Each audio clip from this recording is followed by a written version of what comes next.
La clé de la maîtrise de Charles F. Haanel, lu par Audrey de la chaîne Les Good Vibes d'Audrey Coaching. 11e partie. Votre vie est régie par la loi, par des principes réels et immuables qui ne varient jamais. La loi est opérationnelle à tout moment, en tout lieu. Des lois inébranlables sous-tendent toutes les actions humaines. C'est pour cette raison que ceux qui contrôlent des industries géantes sont à même de déterminer avec une précision absolue quel pourcentage de chaque centaine de milliers de personnes répondra à un ensemble de conditions données. Il est bon cependant de se rappeler que si chaque effet est le résultat d'une cause, l'effet devient à son tour une cause qui crée d'autres effets qui, à leur tour, créent encore d'autres causes.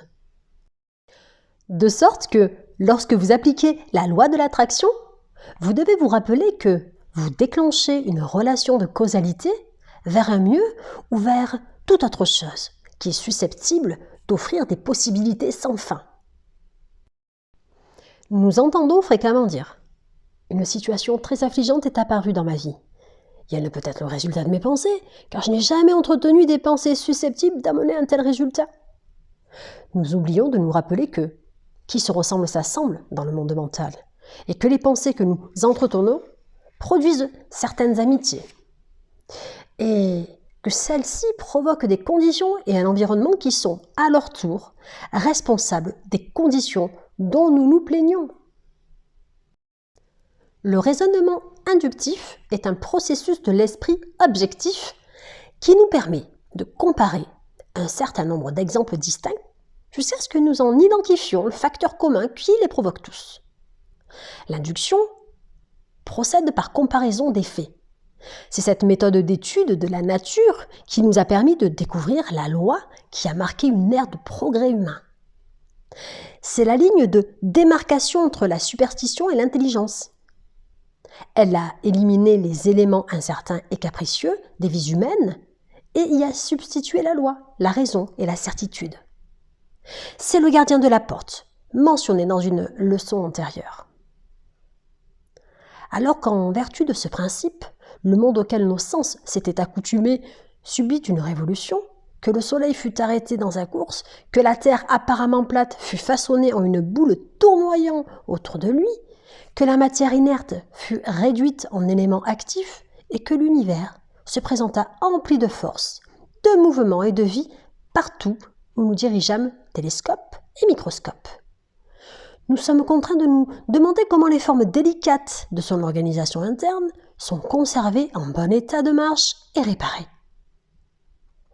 Les pôles et les forces similaires se repoussent ou restent impénétrables les uns aux autres. En règle générale, cette cause semble suffisante pour assigner une place appropriée et une distance adéquate aux étoiles, aux hommes et aux forces. Tout comme l'œil cherche et reçoit sa satisfaction des couleurs complémentaires à celles qui lui sont offertes, de même, besoin, vœux et désirs, dans leur sens le plus large, induisent, guident et déterminent l'action. Nous avons le privilège de prendre conscience de ce principe et d'agir conformément à lui. Cuvier voit une dent appartenant à une race animale disparue. Cette dent veut un corps pour pouvoir exécuter sa fonction. Elle définit le corps particulier dont elle a besoin avec une telle précision que Cuvier est à même de bâtir l'armature de cet animal. On observe des perturbations dans le mouvement d'Uranus. Monsieur Le Verrier a besoin d'une autre étoile à un certain endroit pour maintenir l'ordre du système solaire. Et Neptune apparaît à l'endroit et à l'heure désignée. Les besoins instinctifs de l'animal et les besoins intellectuels de Cuvier, les besoins de la nature et de l'esprit de Monsieur Le Verrier étaient semblables, donc les résultats aussi. Ici, la pensée d'une existence et là, une existence. Dès lors, un besoin bien défini et légitime fournit la raison des opérations les plus complexes de la nature.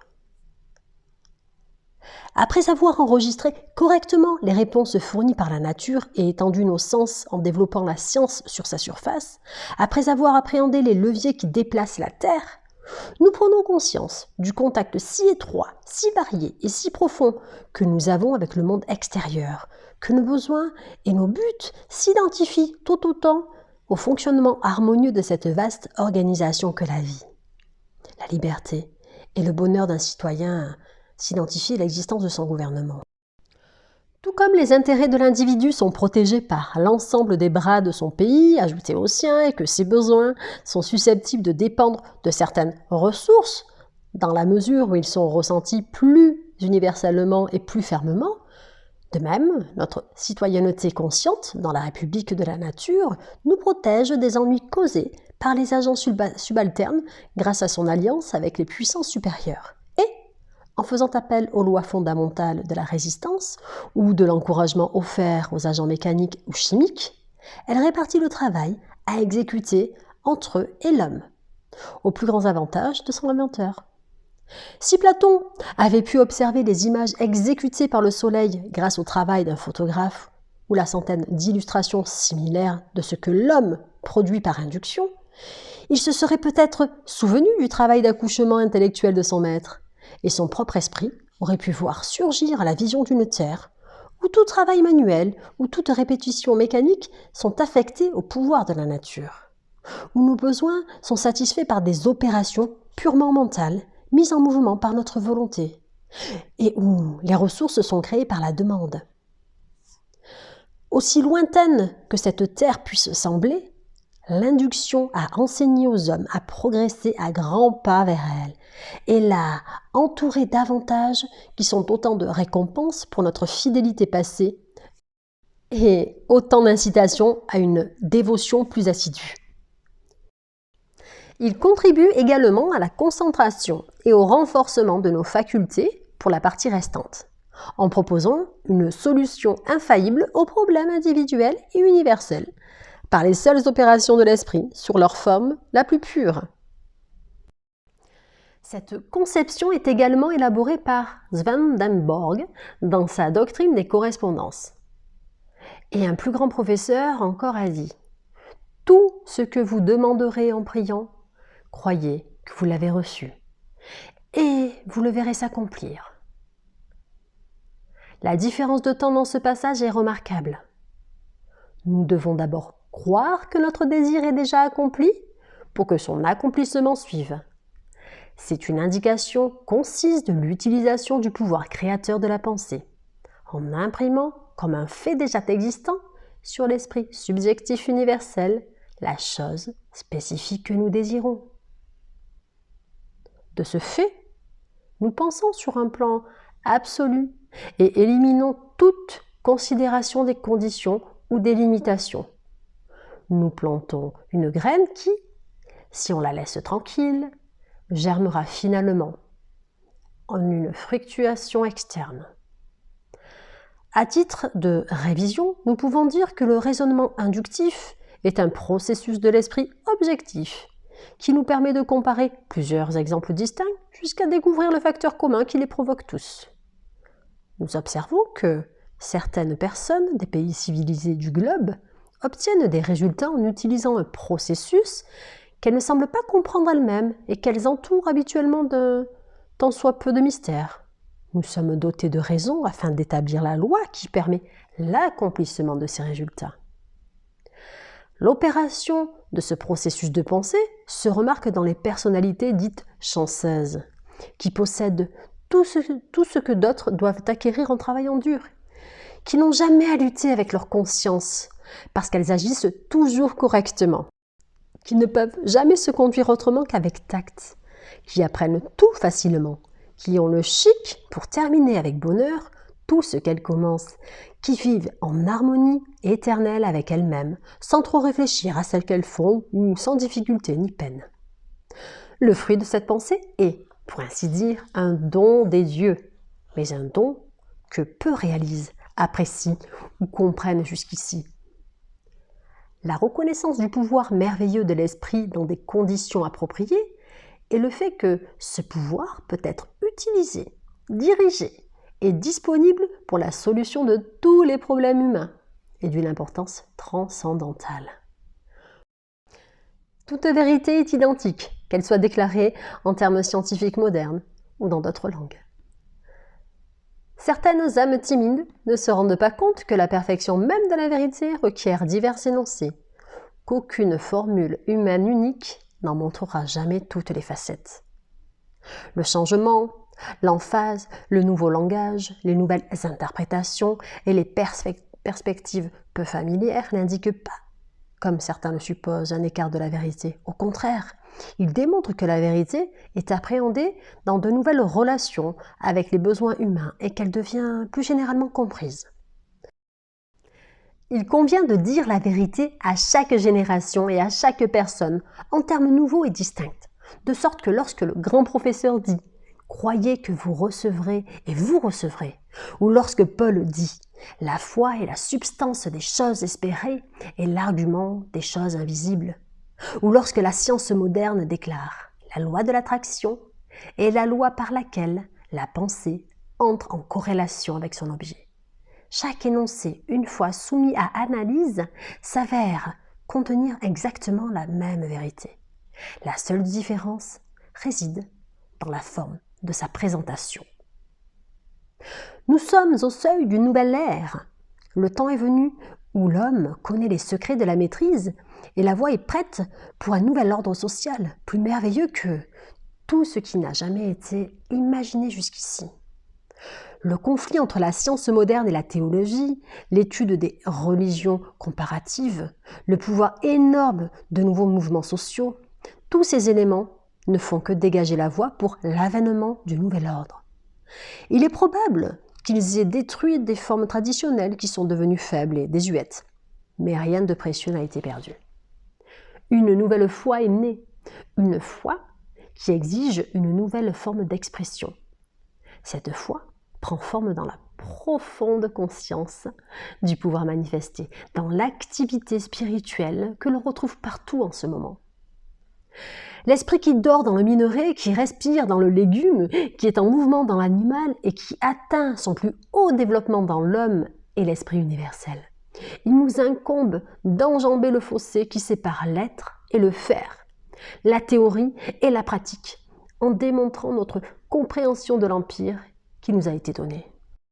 La découverte la plus importante de tous les siècles est le pouvoir de la pensée. L'importance de cette découverte a été un peu lente à atteindre la conscience générale, mais elle y est arrivée.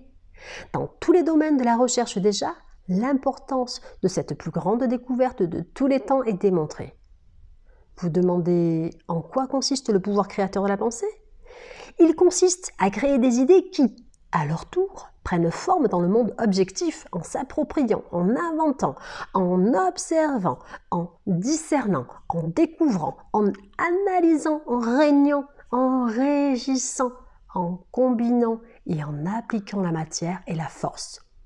Ce pouvoir est capable de faire ceci parce qu'il est créateur et intelligent. La pensée atteint son activité la plus élevée une fois plongée dans ses propres profondeurs mystérieuses. Lorsqu'elle traverse le champ étroit du soi et passe de vérité en vérité jusqu'à la région de la lumière éternelle, où tout ce qui est, été et sera jamais, se fond dans une vaste et unique harmonie. De ce processus d'auto-contemplation vient l'inspiration, qui est l'intelligence créatrice et qui est indéniablement supérieure à tout élément, force ou loi de la nature parce qu'elle peut les comprendre, les modifier, les régir et les appliquer à ses propres fins et buts et dès lors les posséder. La sagesse commence à l'aube de la raison et la raison n'est qu'une compréhension de la connaissance et des principes qui nous permettent d'appréhender la vraie signification des choses. La sagesse, dès lors, est raison lumineuse. Cette sagesse mène à l'humilité, car l'humilité forme une grande partie de la sagesse. Nous connaissons tous de nombreuses personnes qui ont réalisé ce qui paraissait impossible, qui ont réalisé les rêves de leur vie, qui ont tout changé, y compris elles-mêmes. Nous sommes parfois émerveillés devant la démonstration d'un pouvoir apparemment irrésistible qui semblait être toujours disponible au moment même où il se révélait le plus nécessaire. Tout est clair maintenant. Il suffit de comprendre certains principes fondamentaux définis et leur application appropriée. Comme exercice cette semaine, concentrez-vous sur la citation de la Bible. Tout ce que vous demanderez en priant, croyez que vous l'avez reçu et vous le verrez s'accomplir.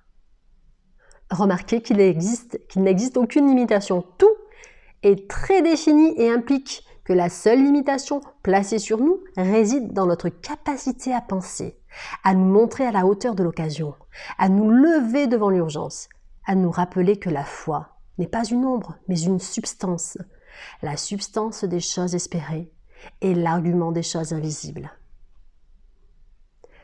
Question d'étude de la 11e partie. En quoi consiste le raisonnement inductif ? C'est le processus de l'esprit objectif qui nous permet de comparer un certain nombre d'exemples distincts jusqu'à ce que nous en identifions le facteur commun qui les provoque tous. Qu'a accompli ce mode d'étude ? Il nous a permis de découvrir la loi qui a marqué une ère de progrès humain. Qu'est-ce qui guide et détermine l'action ? C'est le besoin, le vœu et le désir qui, dans leur sens le plus large, induisent, guident et déterminent l'action. Quelle est la formule permettant de trouver la solution infaillible à tout problème individuel ? Il nous faut croire que notre désir est déjà accompli, son accomplissement suivra. Quels grands professeurs l'ont préconisé ? Jésus, Platon, Swedenborg. Quel est le résultat de ce processus de pensée ? Nous pensons sur un plan absolu et nous plantons une graine qui, si on la laisse tranquille, germera. Pourquoi est-ce scientifiquement exact ? Parce que c'est une loi naturelle. En quoi consiste la foi ? La foi est la substance des choses espérées et l'argument des choses invisibles.